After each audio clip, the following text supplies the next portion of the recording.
اعوذ باللہ من الشیطان الرجیم بسم اللہ الرحمن الرحیم۔ حضرت علامہ محمد باقر مجلسی علیہ رحمہ نے اپنی کتاب بحار الانوار میں کتاب الاحتجاج میں سے محمد بن یعقوب کلینی سے اور انہوں نے اسحاق بن یعقوب سے روایت کی ہے۔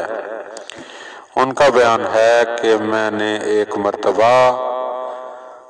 ابو جعفر محمد بن عثمان سے درخواست کی کہ وہ میرا ایک خط کہ جس میں بہت سے مشکل مسائل درج ہیں مولا علیہ السلام تک پہنچا دیں، تو مولا و آقا صاحب الزمان علیہ السلام کے دست مبارک کی لکھی ہوئی یہ تحریر و توقیع میرے پاس پہنچی۔ اس توقیع میں امام علیہ السلام نے فرمایا، اللہ تمہیں ہدایت پر قائم رکھے۔ تم نے ان لوگوں کے متعلق دریافت کیا ہے جو ہمارے اہل خاندان میں سے ہیں اور میرے بنی اعمام یعنی چچیرے بھائی ہیں، تو واضح ہو کہ اللہ تعالیٰ کی کسی شخص سے کوئی قرابت نہیں۔ جو بھی ہم سے انکار کرے وہ ہم میں سے نہیں ہے، اور اس کا حشر بھی وہی ہوگا جو پسر نوح علیہ السلام کا ہوا تھا۔ اب رہ گیا میرے چچا جعفر اور ان کی اولاد کا معاملہ، تو ان کا معاملہ بالکل ایسا ہی ہے جیسے برادران یوسف علیہ السلام کا معاملہ۔ جو کی شراب حرام ہے، آب شلجم میں کوئی حرج نہیں ہے۔ ہم تم لوگوں کے بھیجے ہوئے اموال صرف اس لیے قبول کر لیتے ہیں تاکہ تم لوگ پاک و طاہر ہو جاؤ۔ اب جس کے جی میں آئے بھیجے اور جس کے جی میں آئے نہ بھیجے۔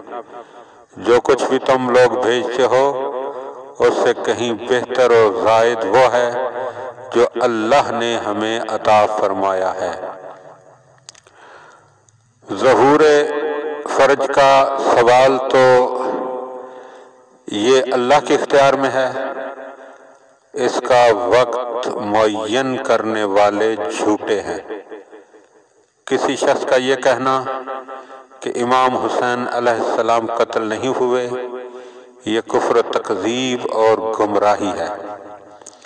اور حوادث واقعات کے بارے میں یہ ہے کہ ہماری احادیث کے راویوں سے رجوع کیا کرو، وہ لوگ تم پر ہماری طرف سے حجت ہیں اور ہم ان لوگوں پر حجت ہیں۔ اور محمد بن عثمان عمری اور ان سے پہلے ان کے والد ہمارے ثقہ اور بابھروسہ ہیں، اور ان کی تحریر ہماری تحریر ہے۔ اور محمد بن علی ابن مہدیار احوازی تو اللہ تعالیٰ عنقریب اس کے قلب کی اصلاح کر دے گا اور اس کا شک بھی دور ہو جائے گا۔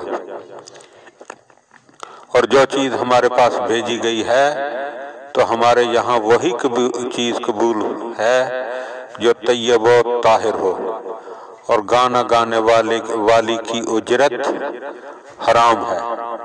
اللہم صلی علی محمد و آل محمد وعجل فرج آل محمد۔